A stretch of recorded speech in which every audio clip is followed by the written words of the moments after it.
Father Goriot, Honor de Balzac. The Project Gutenberg e-book of Father Goriot, by Honor de Balzac. This e-book is for the use of anyone anywhere at no cost and with almost no restrictions whatsoever.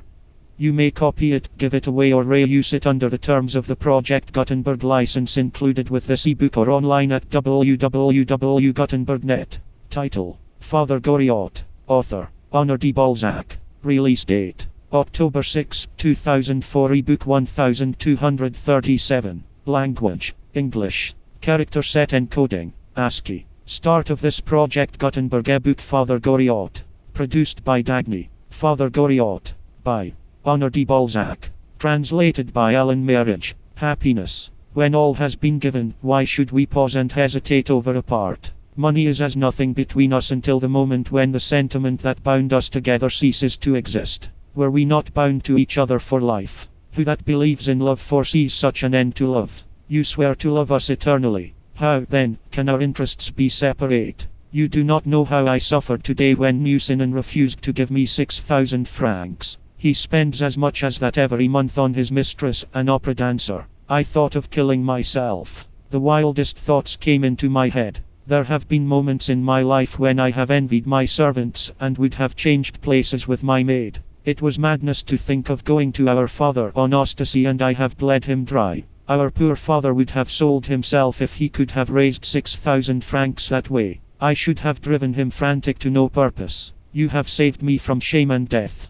I was beside myself with anguish. Oh, monsieur, I owed you this explanation after my mad ravings. When you left me just now, as soon as you were out of sight, I longed to escape, to run away. Where, I did not know. Half the women in Paris led such lives as mine. They live in apparent luxury, and in their souls are tormented by anxiety. I know of poor creatures even more miserable than I. There are women who are driven to ask their tradespeople to make out false bills, women who rob their husbands. Some men believe that an Indian shawl worth 1,000 louis only cost 500 francs, others that a shawl costing 500 francs is worth 100 louis. There are women, too, with narrow incomes, who scrape and save and starve their children to pay for a dress. I am innocent of these base meannesses. But this is the last extremity of my torture. Some women will sell themselves to their husbands, and so obtain their way, but I, at any rate, am free. If I chose, Nucinin would cover me with gold, but I would rather weep on the breast of a man whom I can respect. Oh, tonight M. de Mars will no longer have a right to think of me as a woman whom he has paid. She tried to conceal her tears from him, hiding her face in her hands. Eugene drew them away and looked at her. She seemed to him sublime at that moment. It is hideous, is it not, she cried, to speak in a breath of money and affection. You cannot love me after this, she added. The incongruity between the ideas of honor which make women so great, and the errors in conduct which are forced upon them by the constitution of society, had thrown Eugene's thoughts into confusion. He uttered soothing and consoling words, and wondered at the beautiful woman before him, and at the artless imprudence of her cry of pain. You will not remember this against me? She asked. Promise me that you will not. Oh, madam, I am incapable of doing so, he said. She took his hand and held it to her heart, a movement full of grace that expressed her deep gratitude. I am free and happy once more, thanks to you, she said. Oh, I have felt lately as if I were in the grasp of an iron hand. But after this I mean to live simply and to spend nothing. You will think me just as pretty, will you not, my friend? Keep this, she went on, as she took only 6 of the bank notes. In conscience I owe you 1,000 crowns, for I really ought to go halves with you. Eugene's maiden conscience resisted. But when the Baroness said, I am bound to look on you as an accomplice or as an enemy, he took the money. It shall be a last stake in reserve, he said, in case of misfortune. That was what I was dreading to hear, she cried, turning pale. Oh, if you would that I should be anything to you, swear to me that you will never re-enter a gaming house. Great heaven! That I should corrupt you. I should die of sorrow. They had reached the Rue Saint-Lazare by this time. The contrast between the ostentation of wealth in the house and the wretched condition of its mistress dazed the student, and Vautrin's cynical words began to ring in his ears. Seat yourself there, said the Baroness, pointing to a low chair beside the fire. I have a difficult letter to write, she added. Tell me what to say. Say nothing, Eugene answered her. Put the bills in an envelope, direct it, and send it by your maid. Why, you are a love of a man, she said. Oh, see what it is to have been well brought up. That is the bosun through and through, she went on, smiling at him. She is charming, thought Eugene, more and more in love. He looked round him at the room. There was an ostentatious character about the luxury, a meretricious taste in the splendor. "Do you like it?" she asked, as she rang for the maid. "Therese, take this to M.D. Mars, and give it into his hands yourself. If he is not at home, bring the letter back to me." Therese went, but not before she had given Eugene a spiteful glance. Dinner was announced. Rastignac gave his arm to meet Denucinin. She led the way into a pretty dining room, and again he saw the luxury of the table which he had admired in his cousin's house. "Come and dine with me on opera evenings, and we will go to the Italians afterwards," she said. "I should soon grow used to the pleasant life if it could last, but I am a poor student, and I have my way to make." "Oh, you will succeed," she said, laughing. "You will see. All that you wish will come to pass. I did not expect to be so happy. It is the wont of women to prove the impossible by the possible, and to annihilate facts by presentiments." When Denucinin and Rastignac took their places in her box at the Fonte, her face wore a look of happiness that made her so lovely that everyone indulged in those small slanders against which women are defenseless. For the scandal that is uttered lightly is often seriously believed. Those who know Paris believe nothing that is said, and say nothing of what is done there. Eugene took the Baroness' hand in his, and by some light pressure of the fingers, or a closer grasp of the hand, they found a language in which to express the sensations which the music gave them. It was an evening of intoxicating delight for both. And when it ended, and they went out together, Denucinin insisted on taking Eugene with her as far as the Pont Neuf, he disputing with her the whole of the way for a single kiss after all those that she had showered upon him so passionately at the Palais Royal. Eugene reproached her with inconsistency. "That was gratitude," she said, "for devotion that I did not dare to hope for, but now it would be a promise. And will you give me no promise, ingrate?" He grew vexed. Then, with one of those impatient gestures that fill a lover with ecstasy, she gave him her hand to kiss, and he took it with a discontented air that delighted her. "I shall see you at the ball on Monday," she said. As Eugene went home in the moonlight, he fell to serious reflections. He was satisfied, and yet dissatisfied. He was pleased with an adventure which would probably give him his desire, for in the end one of the prettiest and best dressed women in Paris would be his. But, as a set-off, he saw his hopes of fortune brought to nothing. And as soon as he realized this fact, the vague thoughts of yesterday evening began to take a more decided shape in his mind. A check is sure to reveal to us the strength of our hopes. The more Eugene learned of the pleasures of life in Paris, the more impatient he felt of poverty and obscurity. He crumpled the banknote in his pocket, and found any quantity of plausible excuses for appropriating it. He reached the Rue Neuve Sainte Genevieve at last, and from the stairhead he saw a light in Goriot's room. The old man had lighted a candle, and set the door ajar lest the student should pass him by, and go to his room without telling him all about his daughter, to use his own expression. Eugene, accordingly, told him everything without reserve. "Then they think that I am ruined," cried Father Goriot, in an agony of jealousy and desperation. "Why, I have still 1,300 livres a year. Mon Dieu! Poor little girl! Why did she not come to me? I would have sold my rentes. She should have had some of the principal, and I would have bought a life annuity with the rest. My good neighbor, why did not you come to tell me of her difficulty? How had you the heart to go and risk her poor little 100 francs at play? This is heart-breaking work. You see what it is to have sons-in-law. Oh, if I had hold of them, I would wring their necks. Mon Dieu!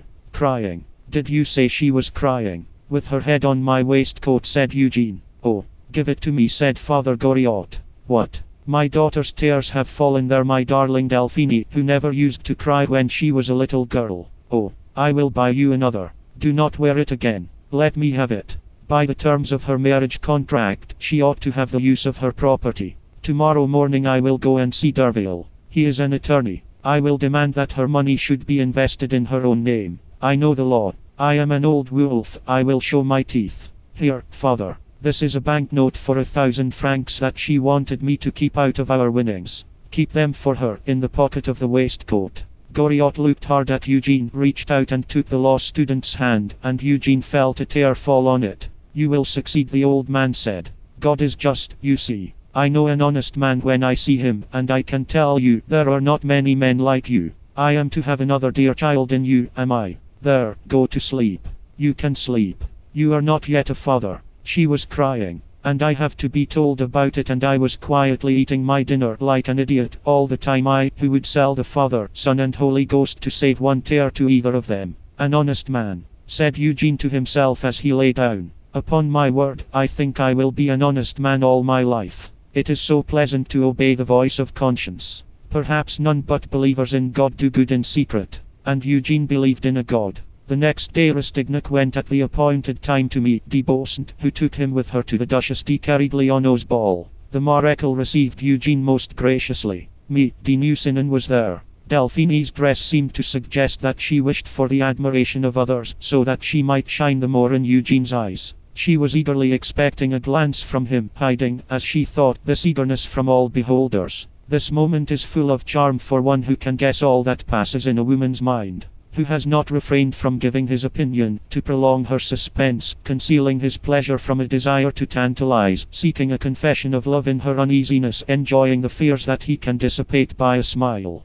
In the course of the evening the law student suddenly comprehended his position. He saw that, as the cousin of Meet de Beaucent, he was a personage in this world. He was already credited with the conquest of Meet de Nucingen, and for this reason was a conspicuous figure. He caught the envious glances of other young men, and experienced the earliest pleasures of coxcombry. People wondered at his luck, and scraps of these conversations came to his ears as he went from room to room. All the women prophesied his success. And Delphine, in her dread of losing him, promised that this evening she would not refuse the kiss that all his entreaties could scarcely win yesterday. Rastignac received several invitations. His cousin presented him to other women who were present. Women who could claim to be of the highest fashion, whose houses were looked upon as pleasant. And this was the loftiest and most fashionable society in Paris into which he was launched. So this evening had all the charm of a brilliant debut. It was an evening that he was to remember even in old age, as a woman looks back upon her first ball and the memories of her girlish triumphs. The next morning, at breakfast, he related the story of his success for the benefit of Father Goriot and the lodgers. Vautrin began to smile in a diabolical fashion. "And do you suppose," cried that cold-blooded logician, "that a young man of fashion can live here in the Rue Neuve Sainte Genevieve, in the Maison Vauquer, an exceedingly respectable boarding house in every way, I grant you, but an establishment that, nonetheless, falls short of being fashionable? The house is comfortable, it is lordly in its abundance. It is proud to be the temporary abode of Rastignac. But, after all, it is in the Rue Neuve Sainte Genevieve, and luxury would be out of place here, where we only aim at the purely patriarchal arama. If you mean to cut a figure in Paris," my young friend Vautrin continued, with half-paternal jocularity, "you must have 3 horses, a tilbury for the mornings, and a closed carriage for the evening. You should spend altogether about 9,000 francs on your stables. You would show yourself unworthy of your destiny if you spent no more than 3,000 francs with your tailor, 600 in perfumery, 100 crowns to your shoemaker, and 100 more to your hatter. As for your laundress, there goes another 1,000 francs. A young man of fashion must of necessity make a great point of his linen. If your linen comes up to the required standard, people often do not look any further. Love and the church demand a fair altar cloth. That is 14,000 francs. I am saying nothing of losses at play, bets, and presents. It is impossible to allow less than 2,000 francs for pocket money. I have led that sort of life, and I know all about these expenses. Add the cost of necessaries next. 300 louis for provender, 1,000 francs for a place to roost in. Well, my boy, for all these little wants of ours we had need to have 25,000 francs every year in our purse, or we shall find ourselves in the kennel, and people laughing at us, and our career is cut short. Goodbye to success, and goodbye to your mistress. I am forgetting your valet and your groom. Is Christophe going to carry your billets for you? Do you mean to employ the stationery you use at present? Suicidal policy. Hearken to the wisdom of your elders," he went on, his bass voice growing louder at each syllable. "Either take up your quarters in a garret, live virtuously, and wed your work, or set about the thing in a different way." Vautrin winked and leered in the direction of Bull. Taillefer to enforce his remarks by a look which recalled the late tempting proposals by which he had sought to corrupt the student's mind. Several days went by, and Rastignac lived in a whirl of gaiety. He dined almost every day with Meet de Nucingen, and went wherever she went, only returning to the Rue Neuve Sainte Genevieve in the small hours. He rose at midday, and dressed to go into the Bois with Delphine if the day was fine, squandering in this way time that was worth far more than he knew.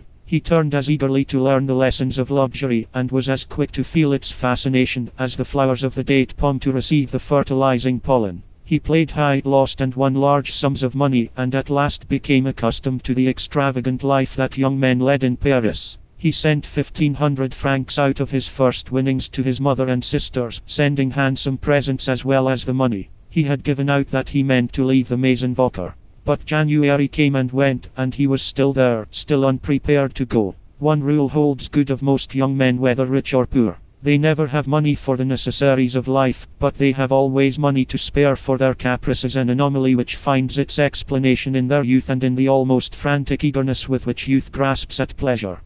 They are reckless with anything obtained on credit, while everything for which they must pay in ready money is made to last as long as possible. If they cannot have all that they want, they make up for it, it would seem, by squandering what they have.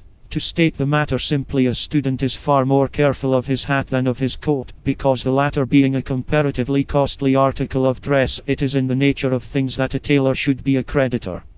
But it is otherwise with the hatter. The sums of money spent with him are so modest that he is the most independent and unmanageable of his tribe, and it is almost impossible to bring him to terms. The young man in the balcony of a theatre who displays a gorgeous waistcoat for the benefit of the fair owners of opera glasses has very probably no socks in his wardrobe, for the hosier is another of the genus of weevils that nibble at the purse. This was Rastignac's condition. His purse was always empty for me. Vauquer always full at the demand of vanity. There was a periodical ebb and flow in his fortunes, which was seldom favorable to the payment of just debts. If he was to leave that unsavory and mean abode, where from time to time his pretensions met with humiliation, the first step was to pay his hostess for a month's board and lodging, and the second to purchase furniture worthy of the new lodgings he must take in his quality of dandy, a course that remained impossible. Rastignac, out of his winnings at cards, would pay his jeweler exorbitant prices for gold watches and chains, and then, to meet the exigencies of play, would carry them to the pawnbroker, that discreet and forbidding-looking friend of youth. But when it was a question of paying for board or lodging, or for the necessary implements for the cultivation of his Elysian fields, his imagination and pluck alike deserted him. There was no inspiration to be found in vulgar necessity, in debts contracted for past requirements. Like most of those who trust to their luck, he put off till the last moment the payment of debts that among the bourgeoisie are regarded as sacred engagements, acting on the plan of Mirabeau, who never settled his baker's bill until it underwent a formidable transformation into a bill of exchange. It was about this time, when Rastignac was down on his luck and fell into debt, that it became clear to the law student's mind that he must have some more certain source of income if he meant to live as he had been doing. But while he groaned over the thorny problems of his precarious situation, he felt that he could not bring himself to renounce the pleasures of this extravagant life, and decided that he must continue it at all costs. His dreams of obtaining a fortune appeared more and more chimerical, and the real obstacles grew more formidable. His initiation into the secrets of the new Sinan household had revealed to him that if he were to attempt to use this love affair as a means of mending his fortunes, he must swallow down all sense of decency, and renounce all the generous ideas which redeem the sins of youth. He had chosen this life of apparent splendor, but secretly gnawed by the canker-worm of remorse, a life of fleeting pleasure dearly paid for by persistent pain. Like Lestrade of La Bruyere, he had descended so far as to make his bed in a ditch. But also like Lestrade, he himself was uncontaminated as yet by the mire that stained his garments. "So we have killed our mandarin, have we?" said Bianchon one day as they left the dinner table. "Not yet," he answered, "but he is at his last gasp." The medical student took this for a joke, but it was not a jest. Eugene had dined in the house that night for the first time for a long while, and had looked thoughtful during the meal. He had taken his place beside Mole Taillefer, and stayed through the dessert, giving his neighbor an expressive glance from time to time. A few of the boarders discussed the walnuts at the table, and others walked about the room, still taking part in the conversation which had begun among them. People usually went when they chose, the amount of time that they lingered being determined by the amount of interest that the conversation possessed for them, or by the difficulty of the process of digestion. In winter time the room was seldom empty before 8 o'clock, when the four women had it all to themselves, and made up for the silence previously imposed upon them by the preponderating masculine element. This evening Vautrin had noticed Eugene's abstractedness, and stayed in the room, though he had seemed to be in a hurry to finish his dinner and go. All through the talk afterwards he had kept out of the sight of the law student, who quite believed that Vautrin had left the room. He now took up his position cunningly in the sitting room instead of going when the last boarders went. He had fathomed the young man's thoughts and felt that a crisis was at hand. Rastignac was, in fact, in a dilemma which many another young man must have known. Deneussinen might love him, or might merely be playing with him, but in either case Rastignac had been made to experience all the alternations of hope and despair of genuine passion, and all the diplomatic arts of a Parisienne had been employed on him. After compromising herself by continually appearing in public with de Beausant's cousin, she still hesitated, and would not give him the lover's privileges which he appeared to enjoy. For a whole month she had so wrought on his senses, that at last she had made an impression on his heart. If in the earliest days the student had fancied himself to be master, Deneussinen had since become the stronger of the two, for she had skillfully roused and played upon every instinct, good or bad, in the 2 or 3 men comprised in a young student in Paris. This was not the result of deep design on her part, nor was she playing a part, for women are in a manner true to themselves even through their grossest deceit, because their actions are prompted by a natural impulse. It may have been that Delphine, who had allowed this young man to gain such an ascendancy over her, conscious that she had been too demonstrative, was obeying a sentiment of dignity, and either repented of her concessions, or it pleased her to suspend them. It is so natural to a Parisienne, even when passion has almost mastered her, to hesitate and pause before taking the plunge, to probe the heart of him to whom she entrusts her future. And once already Deneussinin's hopes had been betrayed, and her loyalty to a selfish young lover had been despised. She had good reason to be suspicious. Or it may have been that something in Eugene's manner, for his rapid success was making a coxcomb of him, had warned her that the grotesque nature of their position had lowered her somewhat in his eyes. She doubtless wished to assert her dignity. He was young, and she would be great in his eyes. For the lover who had forsaken her had held her so cheap that she was determined that Eugene should not think her an easy conquest, and for this very reason he knew that Mars had been his predecessor.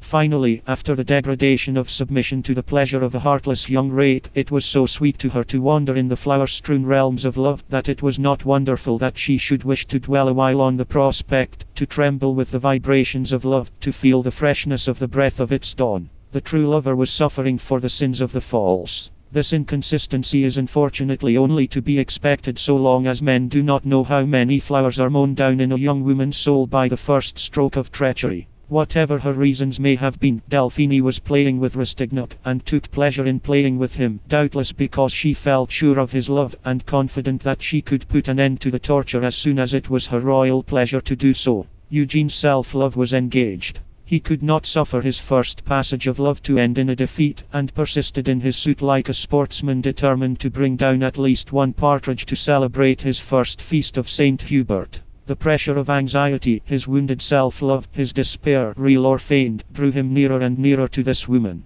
All Paris credited him with this conquest, and yet he was conscious that he had made no progress since the day when he saw Deneussinen for the first time. He did not know as yet that a woman's coquetry is sometimes more delightful than the pleasure of secure possession of her love, and was possessed with helpless rage. If, at this time, while she denied herself to love, Eugene gathered the springtide spoils of his life, the fruit, somewhat sharp and green, and dearly bought, was no less delicious to the taste. There were moments when he had not a sou in his pockets, and at such times he thought, in spite of his conscience, of Vautrin's offer and the possibility of fortune by a marriage with Taillefer. Poverty would clamor so loudly that more than once he was on the point of yielding to the cunning temptations of the terrible Sphinx, whose glance had so often exerted a strange spell over him. Poiret and Michonneau went up to their rooms, and Rastignac, thinking that he was alone with the women in the dining room, sat between Vocker and Couture, who was nodding over the woolen cuffs that she was knitting by the stove, and looked at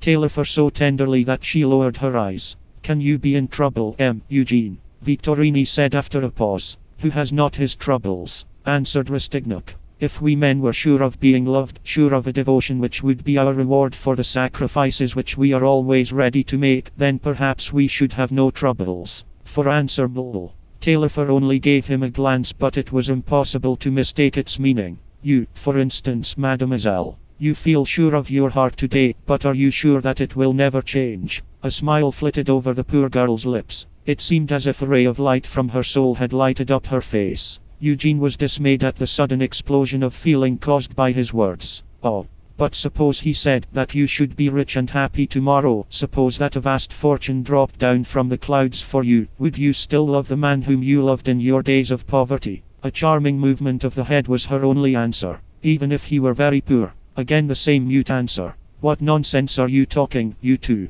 Exclaimed me. Volker. Never mind, answered Eugene. We understand each other. So there is to be an engagement of marriage between M. Le Chevalier Eugene de Rastignac and Bull. Victorine Taillefer, is there? The words were uttered in Vautrin's deep voice, and Vautrin appeared at the door as he spoke. Oh, how you startled me. Me. Couture and me. Volker exclaimed together. I might make a worse choice, said Rastignac, laughing. Vautrin's voice had thrown him into the most painful agitation that he had yet known. No bad jokes, gentlemen, said me. Couture. My dear, let us go upstairs. Me. Volker followed the two ladies, meaning to pass the evening in their room, an arrangement that economized fire and candlelight. Eugene and Vautrin were left alone. I felt sure you would come round to it, said the elder man with the coolness that nothing seemed to shake.